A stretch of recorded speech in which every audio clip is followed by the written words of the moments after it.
Hello, good afternoon, everybody. I am here for week 2 of my training for in-home parties, and I am calling this version or this week's training party content. Before I get into it, I want to reference, first of all, your training manual. There's party content in there, and with that training manual, more importantly, Jess recently did a video on February 22nd in our team free page. So you can go watch that for the details of the party content. What I'm going to give you here is just a handful of other tidbits that maybe I use or can suggest. And just remember to give yourself grace. The first time I did this, I was literally terrified. Learn to laugh with people or laugh at myself or before them. But people have kind hearts, and grace is the most beautiful word that I know. So here we go. My first thing that I want to talk about is arrival. Typically arrive about an hour ahead of time. I bring a good number of sample teas, but even if you have just one, if you're just starting out, you don't have to have 10 different teas for them to try, I would encourage probably to, if you're going to only be able to have one, to maybe get a caffeine free, especially if your parties are at night. And then potentially, if you're able to, consider have decaf coffee as an option. I will bring my grinder with. If I haven't asked them to know if they have one or not, I will bring mine just in case. People who get a chance to sample the teas or the coffees tend to purchase them. So next thing is you're going to be setting up your display, right? So something that this is not my forte, guys. I'm going to be 100% honest. I am a left brain person, not a right brained. So oftentimes I feel like when I'm done, it's just a hot mess.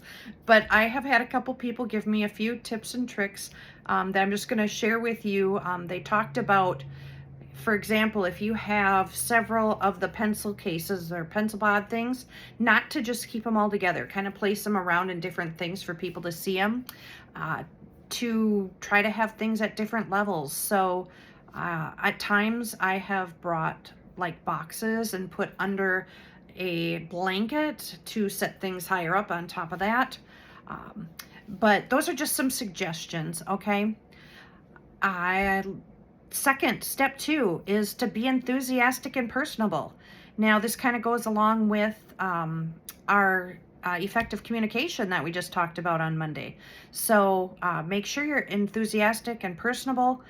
Try to use people's names. I will be honest, sometimes I struggle with remembering names, but I'm just very honest about that. And I ask people the names. I said I'm going to do my best to try to remember, but I'm not the greatest at it. So be truthful.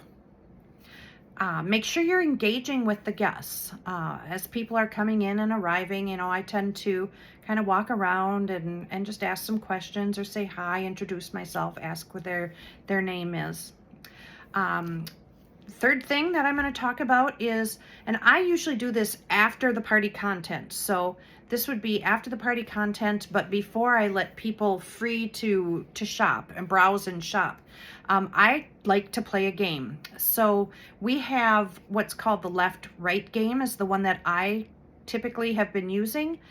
It's a fun thing. Plus it talks about, I think it kind of shares a lot about Better Way, right? And so I try to joke around with it. So I try to have people, I try to encourage them, for example, to say, I'm going to try to read this slow because I want you to hear the message more than trying to focus on if you're passing it left or if you're passing it right. I said, no worry, if you screw up, your neighbor's going to let you know, right? So people usually laugh at that. And I like to give out small prizes with that, depending on the amount of people. If I just have, 3, 4, 5 people, I probably just do one. If I have 8 to 10 guests, I will probably find 2 small prizes.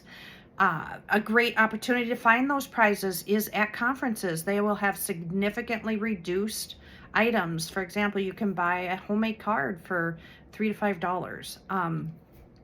Also, we have in our back office where we can order the 10 for 50. So a lot of times you can get options there. So real inexpensively, and people love to win things. So that's always, for me, I find to be a great option. D, or so my fourth thing and my final thing, is when I'm really wrapping up after the game, I like to remind people about the special, which this month is buy two, get two half off. I typically will share my preferred method of payment is card, and there's no fees for using that. If you need to do check or cash, I'm willing to do that too, but my preferred method is a card.